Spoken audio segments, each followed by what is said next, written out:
Hello મિત્ર, આજે અમે આવી ગયા છે વીજળી કાદે ખોડિયારમાંના ધામે. જોઈ લો,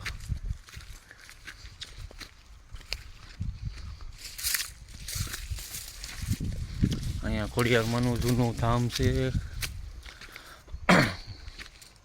પહેલાં અહીંયા બાપુ રહેતા પણ ભાગી ગયા. જો લોકેશન બતાવું.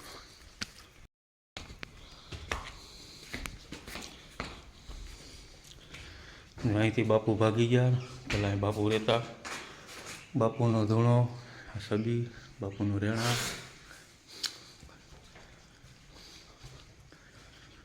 જો આ રૂમ છે, જો આ લોકેશન. વિજધરા ખોડિયારમાંનું મંદિર છે આ. અહીંયા તો કોઈ લગભગ આવ્યું નહીં હોય બાર ગામના માણસો. બીજી વસ્તુ એક ભાઈ કે અહીંયા આ ભોયરું છે. અહીંયા જે વીજળી પડી હતી જોઈ શકો છો. આ ગુફા છે. આ ગુફામાં વીજળી પડી હતી ત્યારથી અહીંયા વિજધરા ખોડિયાર નામ પડ્યું માતાજીનું. જોઈ લો, આ એક ભોયરું દરિયામાં ગયું છે, એક અહીંયા માથે નીકળ્યું છે. અંદર બહુ જવાય એવી પોઝિશન છે નહીં, નકર અંદર ગળીને તમને અમે બતાવત.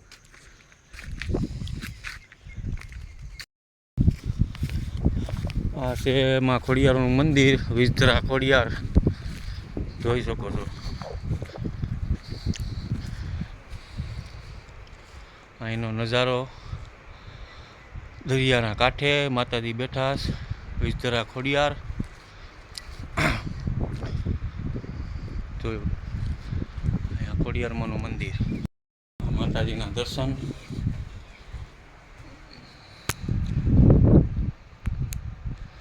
ખોડિયારમાં વિજધરા ખોડિયાર માતાજીના મંદિરેથી એક થોડુંક જ દૂર છે દરિયો.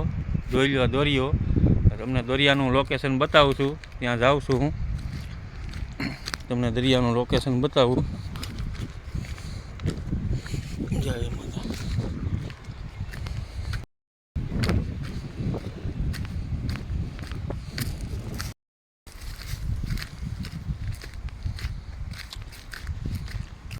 તમે જોઈ શકો છો અમે આવી ગયા છે દરિયે. દરિયાનો કાંઠો છે. જો આવી રીતનો અમારે અહીંયા દરિયો, વિજધરા ખોડિયારમાં મંદિર છે. હજી એક આની અંદર એક ભોયરું છે, પણ જો જવા હે તમને હું બતાવીશ આગળ. બરાબર, જો આ દરિયાનો નજારો છે, એકદમ મસ્ત સુંદર લોકેશનમાં છે. અહીંયા વિજધરા ખોડિયારમાં બેઠા છે, માડીનું મંદિર. જય વિજધરા ખોડિયારમાં. એક નંબર લોકેશન છે. જો આ નારિયેળીનું લાકડું તણાઈને આવ્યું છે, પડ્યું છે. ને અમારા બ્લોગમાં તમે નવા હોય તો ફેસબુક આઈડીની અંદર ફોલો, લાઈક અને શેર ને કમેન્ટમાં લખજો જય વિજધરા ખોડિયારમાં. અને આપણી ફેસબુક આઈડી છે દિનેશ બાંભણિયાની, એમાં સબસ્ક્રાઈબ કરી દેજો.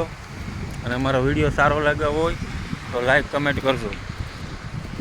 થોડાક આગળ અમારા ગામના માણસો છે એ મચ્છી પકડે છે, પણ એના માટે બહુ દૂર જવું પડશે અને ઘણું સેટું છે, એટલે આપણે ત્યાં નહીં પહોંચી શકીએ. છતાં તમને અહીંથી અમારા લોકેશનને આગળ બધું બતાવું છું.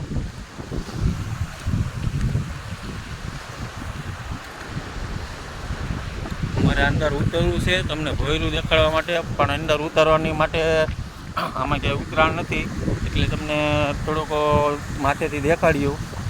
તો ઉતરાશે તો અંદર જાશું. બીજી વસ્તુ એક ભાઈ કે અહીંયા આ ભોયરું છે. અહીંયા જે વીજળી પડી હતી જોઈ શકો છો. આ ગુફા છે. આ ગુફામાં વીજળી પડી હતી ત્યારથી અહીંયા વિજધરા ખોડિયાર નામ પડ્યું માતાજીનું. જોઈ લો, આ એક ભોયરું દરિયામાં ગયું છે, એક અહીંયા માથે નીકળ્યું છે. અંદર બહુ જવાય એવી પોઝિશન છે નહીં, નકર અંદર ગળીને તમને અમે બતાવત.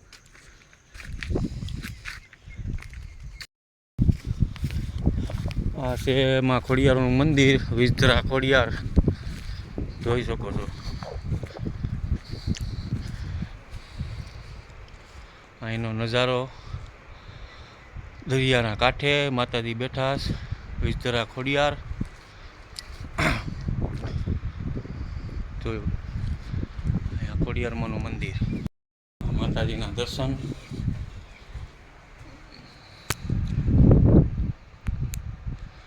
ખોડિયારમાં વિસ્તરા ખોડિયાર માતાજીના મંદિરેથી એક થોડુંક જ દૂર છે દરિયો, જોઈ લો દરિયો.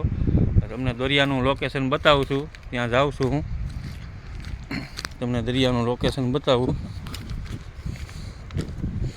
જય માતા.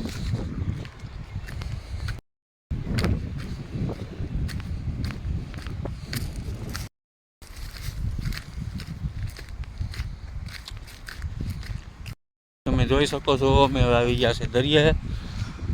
દરિયાનો કાંઠો છે. જો આવી રીતનો અમારે અહીંયા દરિયો, વિસ્તરા ખોડિયારમાં મંદિર છે.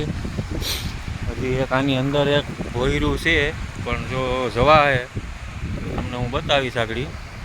બરાબર, જો આ દરિયાનો નજારો છે, એકદમ મસ્ત સુંદર લોકેશનમાં છે. અહીંયા વિસ્તરા ખોડિયારમાં બેઠા છે, માડીનું મંદિર. જય વિસ્તરા ખોડિયારમાં, એક નંબર લોકેશન છે. જો આ નારિયેલીનું લાકડું તણાઈને આવ્યું છે, પડ્યું છે. ને અમારા બ્લોગમાં તમે નવા હોય તો ફેસબુક આઈડીની અંદર ફોલો, લાઈક અને શેર ને કમેન્ટમાં લખજો જય વિસ્તરા ખોડિયારમાં. અને આપણી ફેસબુક આઈડી છે દિનેશ બાંભણિયાની, એમાં સબસ્ક્રાઈબ કરી દેજો. અને અમારો વિડીયો સારો લાગ્યો હોય તો લાઈક કમેન્ટ કરજો. થોડાક આગળ અમારા ગામના માણસો છે એ મચ્છી પકડે છે, પણ એના માટે બહુ દૂર જવું પડશે અને ઘણું સેટું છે, એટલે આપણે ત્યાં નહીં પહોંચી શકીએ. છતાં તમને અહીંથી અમારા લોકેશનને આગળ બધું બતાવું છું.